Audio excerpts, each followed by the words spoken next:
So fetch. Wednesdays we wear pink.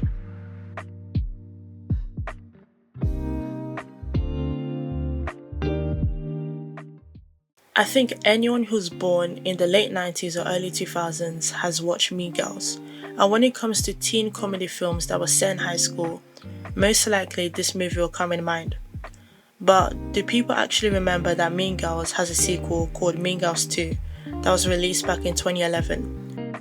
And with this movie, it has a lot of mixed reviews, mostly negative though, but that's not the point. I'm not here to judge the movie, even though the movie was okay. I'm here to see why Mean Girls 1 was more successful and considered an icon compared to Mean Girls 2. So first things first, what is Mean Girls about? I just moved here from Africa. What? I used to be homeschooled. Wait, what? My mom taught me at home. No, I know what homeschool is. I'm not retarded. So you've actually never been to a real school before? Shut up. Shut up! I didn't say anything. Mean Girls is about a teenager called Cady Heron who was educated in Africa by her scientist parents. In other words, she was homeschooled. When her family decided to move back to the suburbs of Illinois, Cady finally gets to experience public school for the very first time. This is where she befriends Janice and Damon. While skipping class, they explain the school various cliques, warning her about the Plastics, who basically rules the school. The people who are part of the Plastics are Kevin Smith, Gretchen Wieners, and the Queen Bee herself, Regina George. They're teen royalty. If North Shore was Us Weekly, they would always be on the cover. That one there, that's Karen Smith. She is one of the dumbest girls you will ever meet. The one, that's Gretchen Wieners. She's totally rich because her dad invented toaster strudel. Gretchen Wieners knows everybody. And evil takes a human form in Regina George. After having an idea who the Plastics are, Cady finally meets them during lunch after being randomly questioned by Jason. Cady finally introduced herself to the Plastics, and this is where we hear the iconic lines like, So fetch. What is fetch? Oh, it's like on Wednesdays we wear pink.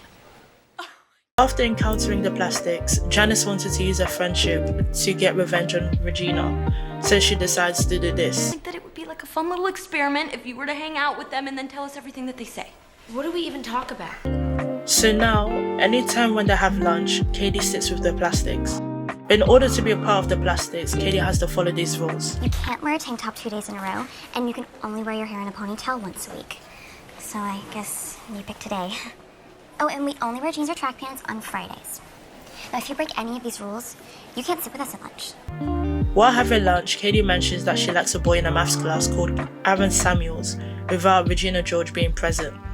But they said, no, you can't like him because he is Regina's ex.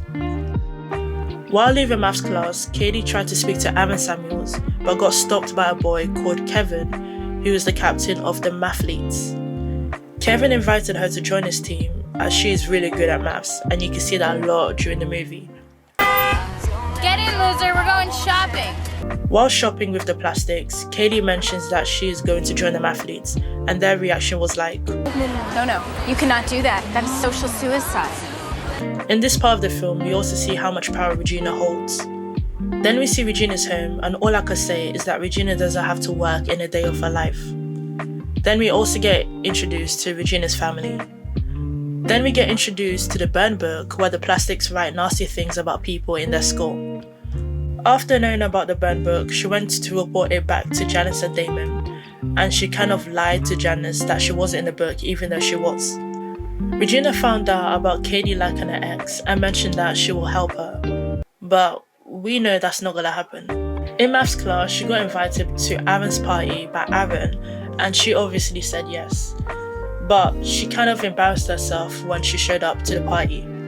In the party though, Regina lied to her ex just to make him afraid of Cady. But after seeing this, Cady hated her. After the party, she told Janice and Damon, and with this, they came up with a plan to get revenge on Regina George. The next day, Regina purposely tried to make Cady jealous so she can get a reaction out of her. The next following day, they did some pranks to get back at Regina, but that didn't really affect her at all. Then they had another plan where they made Regina's fellow plastics to turn on her, and this plan actually worked. We cut to the talent show, which is one of the most iconic parts in the film, and this is Cady's parents' reaction. At this part, we start to see that Regina doesn't really like Gretchen that much, and now she likes Cady after she saved the show.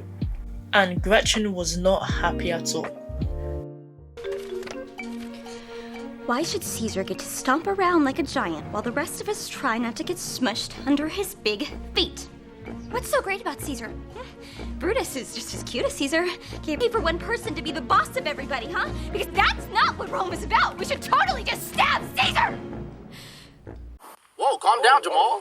Don't pull out the 9. Then she started to gossip about her. The next plan was to make Regina George gain weight, as Regina is really obsessed about her weight. As the movie carries on, we see Cady slowly molding herself into the plastics, as she mentions. Because being with the plastics was like being famous. And at this point, she became obsessed with Regina as she keeps talking about her. She's also failing in school, specifically maths, as she used to be a straight A student. The only reason why she's failing is because she wanted Aaron's attention. While Aaron is helping Cady, she mentions that Regina is cheating on him, and that made Aaron to break up with Regina. So the first plan on the list was completed. After that, they were looking for a dress for Regina, as Regina, Janice, Gretchen and Cady were nominees for prom queen. While Regina was trying on a dress, Karen and Gretchen was trying to zip it up, but the dress was unable to zip up, which means that she was gaining a lot of weight. Even the person working at the store mentions, Sorry, we only carry sizes 1, 3 and 5. You could try Sears. And with this, the second plan on the list was completed. The next day, Cady keeps failing maths, and her teacher said something to her which made Cady dislike her to the point that she talked about her in the burn book. But the only thing the teacher said was, Cady, I know that having a boyfriend may seem like the most important thing in the world right now, but you don't have to dumb yourself down to get guys to like you. It's facts! It's facts! It's not facts. These sizes are not facts. and she wasn't lying. While Cady was in a call with the plastics, Karen and Gretchen started to dislike Regina, but they're not going to tell her that. The next day, they kicked Regina out, not physically, from sitting with them at lunch. And now their plan is completed, and Cady is now the new Queen Bee. By being the new Queen Bee, she decided to have a party, mainly to be with Aaron, but that didn't work out well because Aaron liked the old Cady, not the new one. Janice and Damon found out about the party, and they aren't friends anymore. Regina, in the other hand, found out that the protein bar that she's eating makes her gain a lot of weight. Then Regina straight up screams for 3 minutes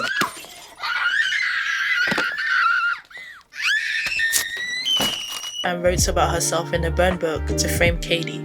As the film carries on, Regina got into an accident and Cady tries to go back to her old roots. Cady joined the mathletes and won the competition. After winning the competition, she also won prom queen, even though she was grounded. Then she did her speech, recounted her friendship with Janice and Damon, and got the boy of her dreams. As the movie comes to an end, the plastic broke up and did their own things, and it ends with Cady with her friends. And that is Mean Girls, that was released in 2004. So, what is Mean Girls 2 about? Was about to change. It was my first day at North Shore High, the last stop before Carnegie Mellon University, my dream school. My rules of survival were simple. Don't stand out. Never raise your hand in class. And watch your back at all times. Okay. Mean Girls 2 kind of follows the same premises as Mean Girls 1, but in this movie it introduces new set of characters and casts. So every character in Mean Girls 1 does not exist in Mean Girls 2. The new protagonist, similar to the first one in Mean Girls 1, is someone who's starting school as the new girl. Despite the similarities, Mean Girls 2 struggles to replicate the first one. In this movie, instead of the main character being called Cady, her name is Jo Mitchell, and she is also a tomboy who lives with her father. Also, instead of being homeschooled, she just transferred to school, and her goal is to avoid any high school drama. The thing about this movie and Mean Girls 1 is that they both follow the not like other girls trope. But in Mean Girls 1, they do it well. And in Mean Girls 2, they constantly try to remind you that the main character is very different from the other girls, which can be kind of annoying. There are scenes where she says things like, Do I look like most girls? Wow. Thanks. But I was thinking I could carve the dovetail joint. What? Bro, what are you talking about, man? in the film, she's the only student with a Vespa and is the only girl in the entire school who is in the woodshop class. Good for her though, but you're telling me that she's the only girl in the entire school that wanted to join that class specifically. As Jo doesn't want to make any problems with the people in her class, she made some exceptions. After seeing a girl named Abby being picked on, she decided to be nice and dropped her home due to her car being vandalized. But she doesn't really realize that Abby is filthy rich.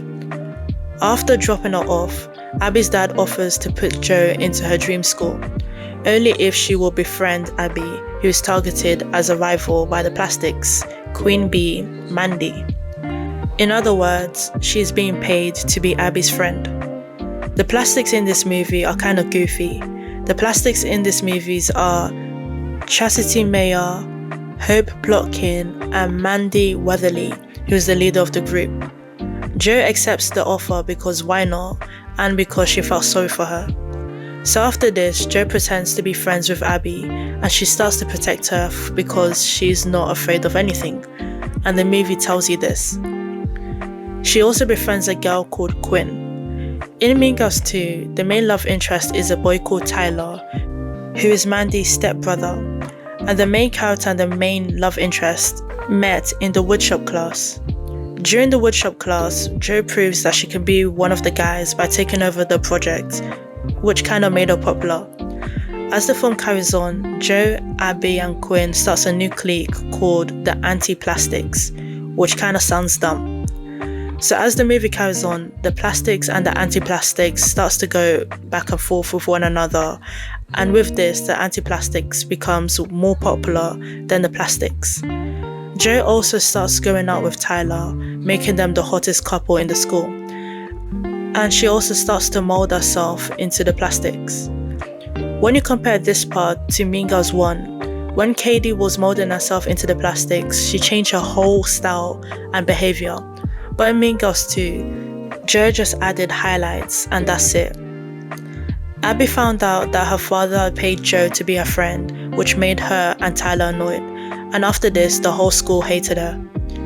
Mandy, along with Nick, frames Jo for theft by placing stolen charity money in Jo's backyard shed, making Jo get expelled. Then Jo challenged Mandy to a football game even though she was by herself. Then later on, the Anti-Plastics forgave her and joined her team. Tyler and the other Anti-Plastics tried to help Jo prove her innocence with the help of Elliot Gold, a computer hacker and Abby's love interest. He infiltrates Jo's neighbor's computer that has installed cameras to monitor what happens across the street. After that, the Anti-Plastics beat the Plastics in a football game, and Mandy and Nick are arrested after images of them planting the money in Jo's shed are shown on their phones. At the school's homecoming dance, Abby and Elliot are elected as king and queen because Jo decided to drop out of the competition. As the movie comes to an end, Mandy and Nick were sentenced to community service. Quinn becomes the new leader of the Plastics and agreed to end their war with the Anti-Plastics, who disbanded. And Abby, Jo and Tyler all went their separate ways after graduation. And that is Mean Girls 2. Overall, if you're a big fan of Mean Girls, you will despise this film, and if you're not a fan, you may or may not enjoy this film. So why is Mean Girls 1 more successful than Mean Girls 2? 1. The cast. Mean Girls had Lindsay Lohan, and back in the 2000s she was really popular and acted in so many movies. The film also had Rachel McAdams, who was really popular back then and still now. Mean Girls 2 didn't have known actors or actresses besides Jennifer Stone, which kind of makes this film a disadvantage. And 2. The whole film. Mean Girls 1 had so many memorable characters, lines, and scenes, like the burn book, where Mean Girls 2 doesn't really mention, the talent show, and etc. Whereas Mean Girls 2 has no memorable characters beside the teachers, lines, and scenes. The movie also feels rushed, as it took 20 days to film, so that makes sense. So which movie would you watch, Mean Girls 1 or Mean Girls 2?